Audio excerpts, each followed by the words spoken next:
Hi, welcome to my channel, Quinn Reacts and Storytelling. I'm your host, Miss Quinn. I hope everyone is safe wherever they are. Let's get started. On our first story, it is entitled Cold Hands.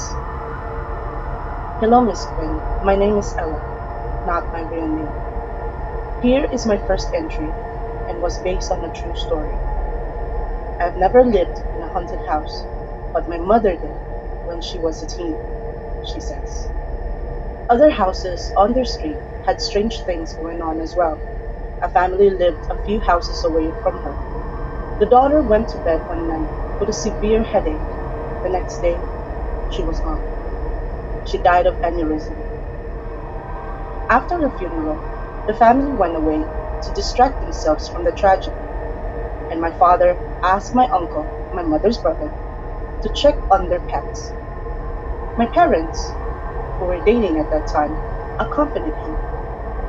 My mother had heard there was a grand piano there and wanted to play it. My father was pursuing a career as a veterinarian. My uncle and father went to the basement to see the animals after entering the house, while my mother went to the piano on the ground floor. She was enjoying herself when she felt something brushed against her ankles. She assumed a cat had exited the basement and walked past her. She continued to play. She felt it again. She looked beneath the piano and found nothing. Then she restarted. She felt hands tightly clasped her hands. She dashed into the basement door, dialed my uncle and my father's numbers, and waited. Back outside, my uncle noticed my mother was agitated and inquired as to what was wrong. He turned white when she told him what had happened. He told her that the deceased daughter used to play a game with her father. She crawled beneath the piano, grabbed his ankles, and put his feet up, down on the pedals. My mother was terrified and never returned to that house again. I've had some paranormal encounters myself, but I'll send that story some other time. Thank you for reading my stories. Miss Quinn, good luck with your channel. Love, Ella. Thank you very much, Ella, for that wonderful story. Well, I can say it's a creepy story, but still, it's a wonderful story. Having that felt of paranormal activity.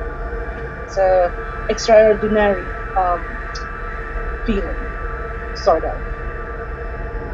Our next story is called That Boy Who Has No Eyes. Hi, Miss Quinn. I hope you're having a wonderful blast. Call me Kenneth from South Florida.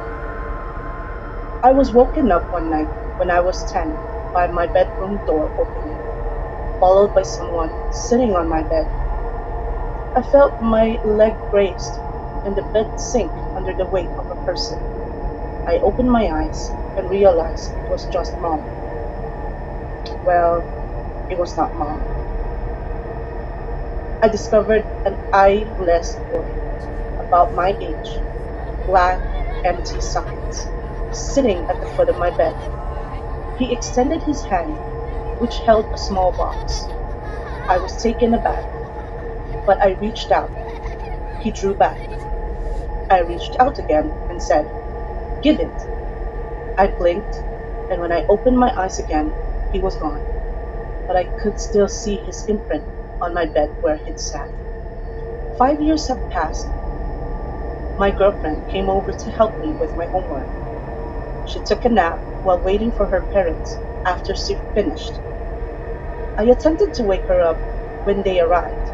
She blinked, opened her eyes, looked up at the corner where the wall met the ceiling. She nodded and went back to sleep. I shook her once more. She regained consciousness, and I told her what she'd done.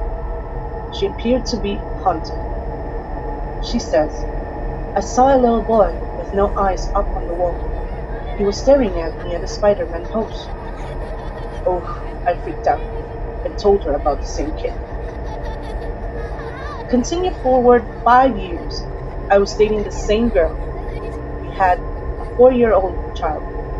We were living in my old room at my parents' house.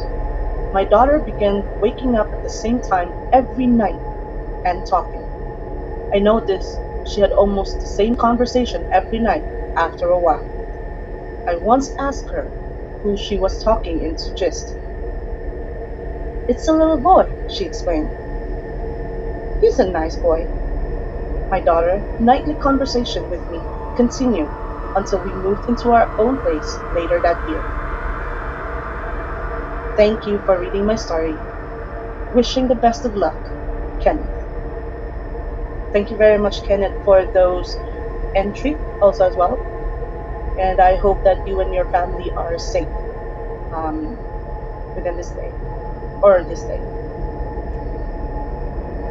Our next story is called White Lady in Lachm Road. Hey, Miss Quinn. My name is Teresa, and I am from Philippines. This is a story about one of my coworkers in which his uncle was involved. I hope the viewers enjoy it.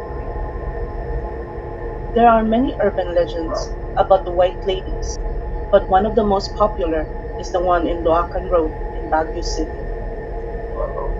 With this thick fog, dense woods, and vegetations on almost all sides, Lachm Road is an ideal setting for a horror story.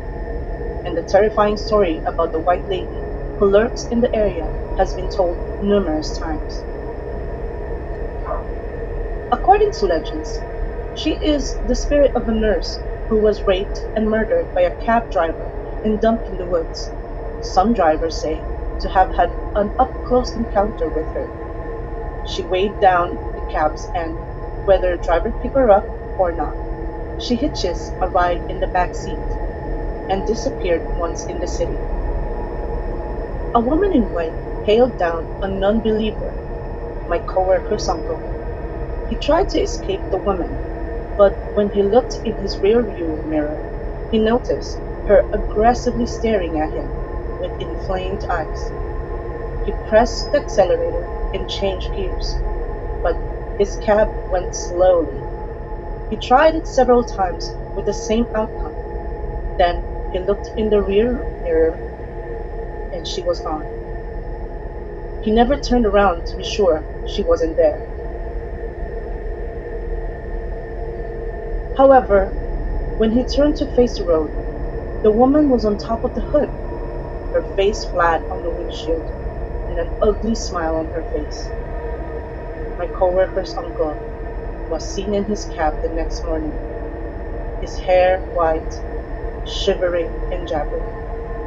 He is currently being held in a psychiatric institution. Thank you very much, Teresa, for sharing your coworker's story, and I hope that her or his uncle recovered from this incident.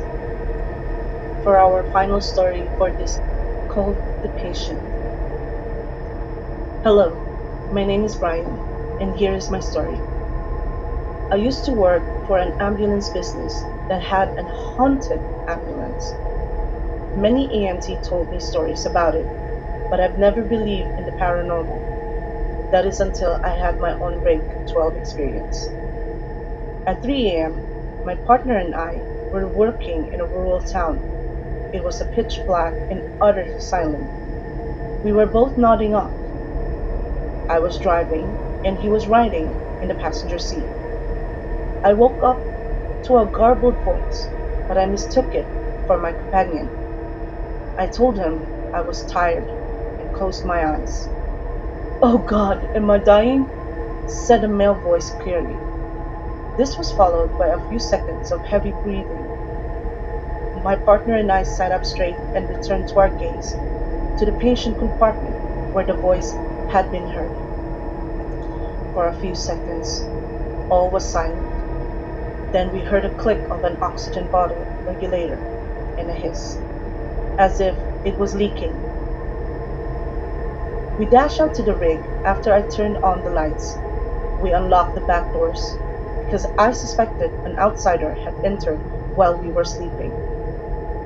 There was no one there.